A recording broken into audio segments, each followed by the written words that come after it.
আজকে আমি সত্যজিৎ রায়ের লেখা একটা গল্প বলবো, কিন্তু ওটা ফেলুদাও নয়, প্রফেসর শঙ্কুও নয়। সত্যজিতের তো এমনি গল্প প্রচুর, দারুণ দারুণ গল্প। সত্যজিৎ রায়ের একটা গল্প বলছি। গল্পটার নাম হচ্ছে মহিম সান্যালের ঘটনা। তারিণী খুড়ো তাকিয়াটা বুকের কাছে টেনে নিয়ে বললেন, চমকলালের কথা তো তোদের বলেছি, তাই না? হ্যাঁ হ্যাঁ, বলল ন্যাপলা। সেই ম্যাজিশিয়ান তো, যার আপনি ম্যানেজার ছিলেন? হ্যাঁ, কিন্তু আরেকজন জাদুকর আছেন। অবশ্যই যখনকার কথা বলছি তখন তিনি রিটায়ার করেছেন, যার আমি সেক্রেটারি ছিলাম। রিটায়ার করলে আবার সেক্রেটারি কিসের দরকার? বলল ন্যাপলা। তার ক্ষেত্রে দরকার ছিল, সেটার ব্যাপারটা শুনলে বুঝতে পারবি। তাহলে বলুন সে গল্প। বলছি, আগে জানলাটা বন্ধ করে দে তো, বৃষ্টির ছাট আসছে। আমি উঠে গিয়ে জানালাটা বন্ধ করে দিলাম। তারিণী খুড়ো দুধ চিনি ছাড়া গরম চায় একটা সশব্দ চুমুক দিয়ে তার গল্প আরম্ভ করলেন। বছর 15 আগের ঘটনা। আমি তখন সবে কানপুরে একটা ব্যাংকের চাকরি ছেড়ে কলকাতায় এসেছি। হাতে কাজ নেই, কিন্তু পকেটে পয়সা জমেছে বেশ কিছু। নতুন কি করা যায় ভাবছি। এমন সময় আমার এক পুরনো আলাপি জগন্নাথ পাকরাশির সঙ্গে দেখা। সে বলল, আরে তোমাকেই খুঁজছিলুম। আমি বললাম, কেন, কি ব্যাপার? আরে মহিম সান্যালের নাম শুনেছ? জাদুকর মহিম সান্যাল। হ্যাঁ হ্যাঁ, তিনি অবশ্য এখন রিটায়ার করেছেন, কিন্তু কেন জানি তার একজন সেক্রেটারি দরকার পড়েছে। ইংরাজিও ভালো জানবে আর টাইপিংও ভালো জানা চাই। আমার তো তোমার কথা মনে পড়ল। আমি বললাম, চাকরি একটা হলে মন্দ হতো না, কিন্তু এই ভদ্রলোকের সঙ্গে যোগাযোগ করব কি করে? মহিম সান্যাল থাকেন পাম এভিনিউতে। দাঁড়াও দেখি, আমার কাছে হয়তো তার ঠিকানাটা রয়েছে। পাকরাশির নোটবুকে মহিম সান্যালের ঠিকানাটা ছিল। সেটা আমার নোটবুকে টুকে নিলাম। 2 দিন পরে ছিল রবিবার। সকালে সোজা চলে গেলাম সান্যাল মশাইয়ের বাড়িতে। বেশ গোছালো ছিমছাম একতলা বাড়ি, যদিও বেশি বড় না। ভদ্রলোককে দেখেই ভালো লেগে গেল। বয়স 60-62, মাথার চুল পাতলা হয়ে এসেছে, চেহারা একটা শান্ত গাম্ভীর্য, অথচ ঠোঁটের কোণে একটা হাসি লেগে আছে সবসময়। আমি নিজের পরিচয় দিলাম। ভদ্রলোক মিনিট 15 ধরে আমাকে নানা রকম প্রশ্ন করে একটু বাজিয়ে দেখে নিলেন। বোধহয় ভালোই ইমপ্রেশন দিলাম, কারণ ভদ্রলোক বললেন, তোমাকে দিয়ে আমার কাজ চলবে বলে মনে হচ্ছে। আমি বললাম, কাজটা কি সেটা জানতে পারি কি? আমার ম্যাজিক দেখেছো কখনো? ভদ্রলোক জিজ্ঞেস করলেন। প্রায় 20 বছর আগে দেখেছি, আমি বললাম। একটা পুজো প্যান্ডেলে দেখেছিলাম বলে মনে পড়ছে। হ্যাঁ, বললেন মহিম সান্যাল, আমি অনেক পুজো প্যান্ডেলে ম্যাজিক দেখিয়েছি। শুধু দিশি ম্যাজিক দেখাতাম, তাই আমার বড় স্টেজের দরকার হতো না। আমার যখন বছর 50 বয়স, তখন থেকে আমি ম্যাজিক দেখানো ছেড়ে দিয়ে ভারতীয় ম্যাজিক সম্বন্ধে চর্চা আরম্ভ করি।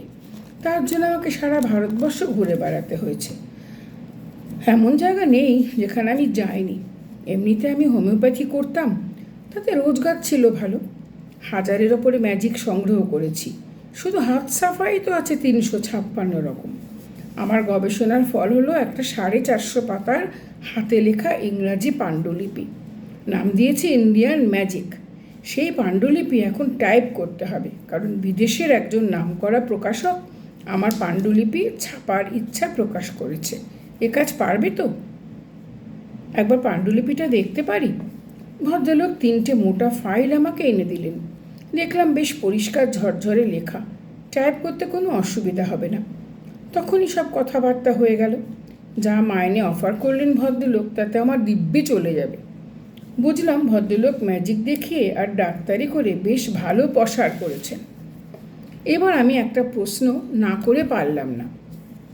আপনার বাড়িতে কোনো সারা শব্দ পাচ্ছি না, আপনি এখানে একা থাকেন? হ্যাঁ, বললেন ভদ্রলোক। আমার স্ত্রী গত হয়েছেন 10 বছর হলো।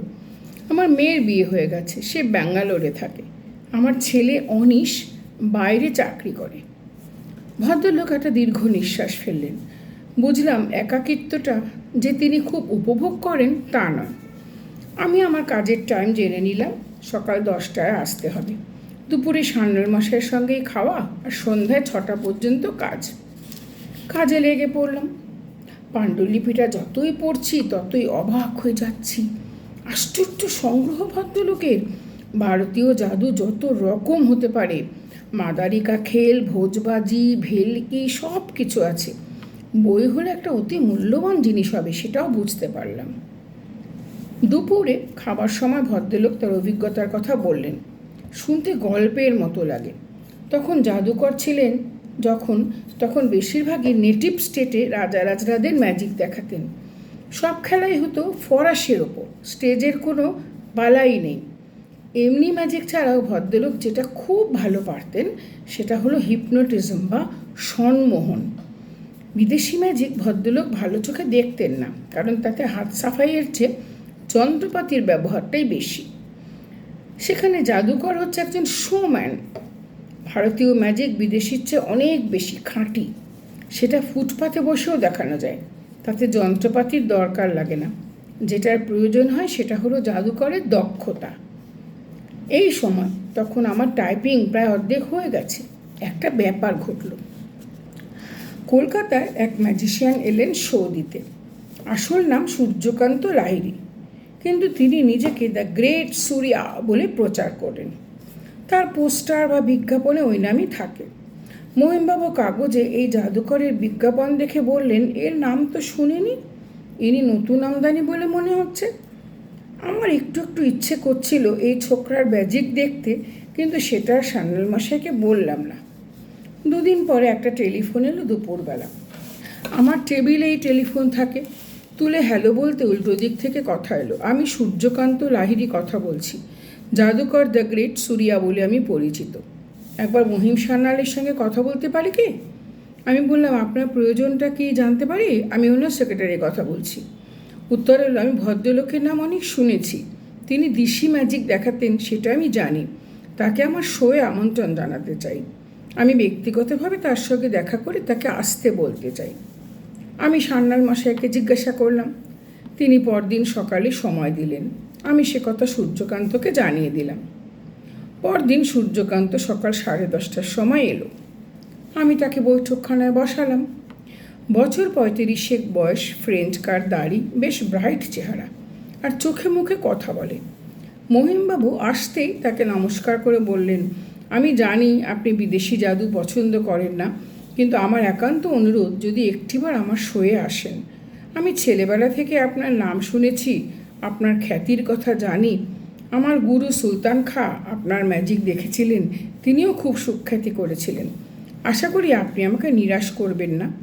আপনাদের জন্য 2খানা টিকিট আমি নিয়ে এসেছি, একেবারে সামনের সারির মাঝখানে। আপনারা এলে আমি কৃতার্থ হব। কালই সন্ধ্যায় শো, মাত্র 2 ঘন্টার সময় আপনার যাবে। আমি ভেবেছিলাম মহিমবাবু হয়তো আপত্তি করবেন, কিন্তু দেখলাম তিনি রাজি হয়ে গেলেন। সূর্যকান্ত অত্যন্ত খুশি মনে বিদায় নিল। পরদিন সন্ধ্যে 6টায় মহাজাতি সদনে শো। আমরা ঠিক 5 মিনিট আগে গিয়ে হাজির হলাম। লোক বেশ ভালোই হয়েছে, প্রায় হাউসফুল। দ্য গ্রেট সূর্যা দেখলাম পাংচুয়ালিটিতে বিশ্বাস করেন, কারণ ঘড়ির কাঁটায় কাঁটায় 6টার সময় পর্দা সরে গেল। বিদেশি ম্যাজিক যেমন হয় তার তুলনায় সূর্যকান্তের শো নেহাত নিন্দের নয়। ম্যাজিক ছাড়াও দর্শকের মনোরঞ্জনের জন্য নানা রকম বন্দোবস্ত রয়েছে। তার মধ্যে 1 হলো রংচকে সেটিং, 2 হলো বাজনা, আর 3 হলো 6 জন মেয়ে সহকারী, তারা শহরেই বেশ সুশ্রী। সব থেকে অবাক লাগলো মহিম সান্যালের প্রতিক্রিয়া দেখে। তিনি অত্যন্ত মনোযোগের সঙ্গে শো দেখছিলেন এবং প্রত্যেক আইটেমের পর হাততালি দিচ্ছিলেন। আমি একবার ফিস করে জিজ্ঞাসা করলাম, আপনার বেশ ভালো লাগছে বলে মনে হচ্ছে? ভদ্রলোক বললেন, প্রায় 45 বছর পরে এই জিনিস দেখছি।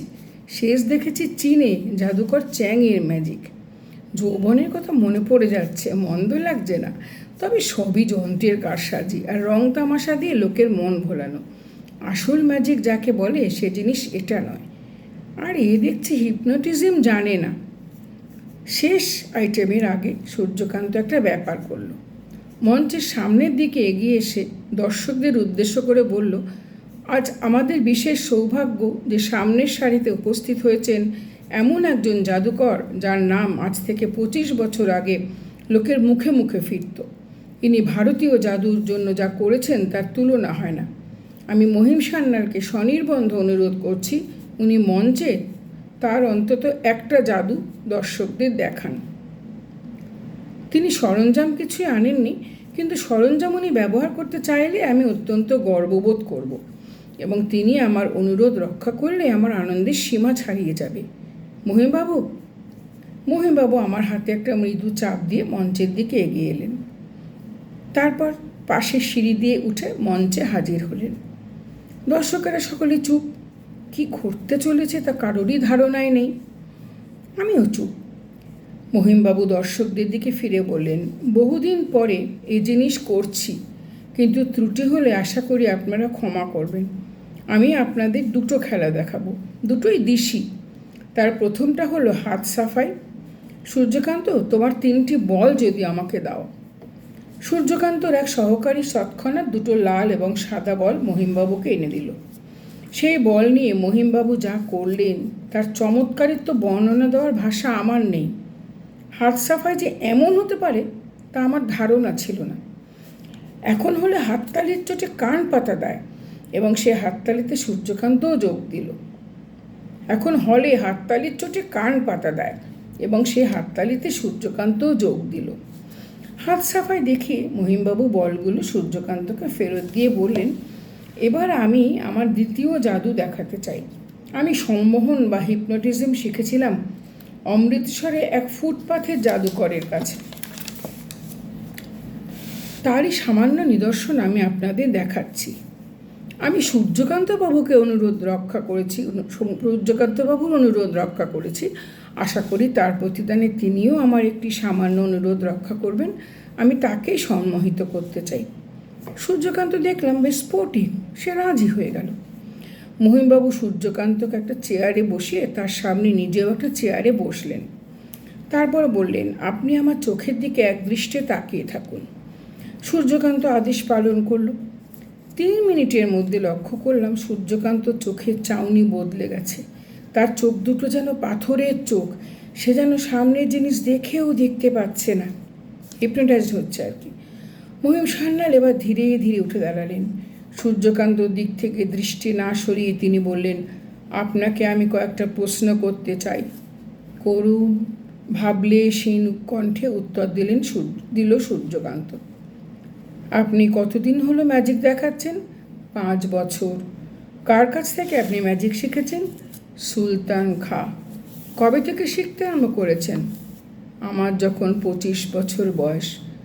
আপনার এখন বয়স কত? 35। ম্যাজিক দেখানোর আগে আপনি কি করতেন? দিল্লিতে চাকরি করতাম। কি চাকরি? খবরের কাগজের রিপোর্টার। তার আগে? আমি কলকাতায় থাকতাম। কোথায়?